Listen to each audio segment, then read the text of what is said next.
Hello, this is a quick video to show you how to use the categorize questions options in OHM, how to set them up, the information you get from the faculty side, and then also what that experience looks like for your students.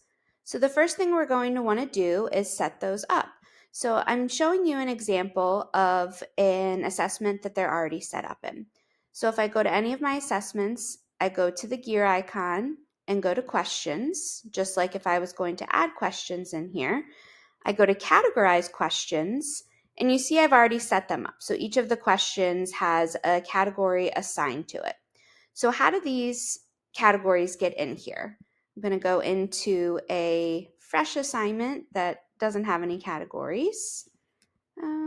Let's go into here, into the self-check. So gear icon, we go to questions. And then we go to categorize questions. And you see right now it has uncategorized or default, so we don't have categories set up. If I go to the drop down, it will give me some other categories that I could potentially assign to it. But say that I wanted to, so I could do that. I could pick whatever category. This isn't the correct one, but I could pick whichever one I wanted. Or say I wanted to create my own. So maybe I want to do 1.21, define and apply the zero. Okay. And then I want to add that category. And then when I go to pick the option, the custom ones that I've created will pop up here. So I can go through and I can categorize any of the questions that I would like on my assessments.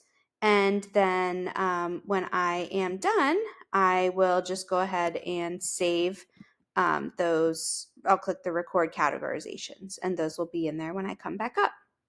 So how does this translate to what the students will see and what you will see?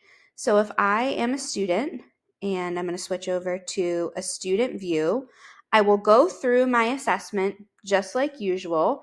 And then when I am done, it's going to give me my results, and I can click to review my work in the grade book. And this is standard view. Your students see this for any assessments as long as you are allowing them to see their results. But if they scroll all the way to the bottom, it will show them the categories for each of the questions, and it will show them how they did on that. So if I am Antonio, I am going to really want to review everything, but learning outcome 1.2 is going to be the one that I'm really going to want to focus on because that's where I need the most work. So it also shows you at the bottom of each question which category it is. So if I'm Antonio and I want to focus on 1.2, I can look and see, all right, which questions are those? Okay, here they are. Let me take a look at these and see if I can practice working through that.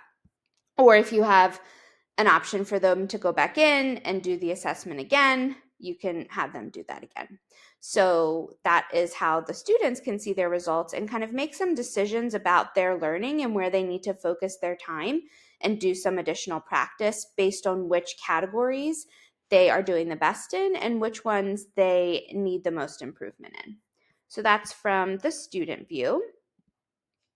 And then from the faculty side, so if I go into that assessment and I go into my grades, I see my item analysis here. So you can, of course, see that information. We'll have a separate video on that. But if I go into my grade list, I can go in here, click and see what Antonio did. I see my categories here. And then if I scroll all the way down to the bottom, I can see on my side that same breakdown that Antonio saw on their side. So that is just a little bit of information about how you can see that. Let me show you what it looks like in Canvas from your side as well. So if you're working from your course inside of Canvas, if I go into my pretest and I go to this LTI home, this is where I can go in and see my grade list. and I can go in and see Antonio, how they did, and the same information that I just showed you inside of OHM. So hopefully this information is helpful on how to use categorized questions in OHM, how to set it up, and the awesome data that you and your students will have to help determine the areas that they need to focus a little bit more on to improve their scores and their knowledge before going into other assessments. Thank you so much.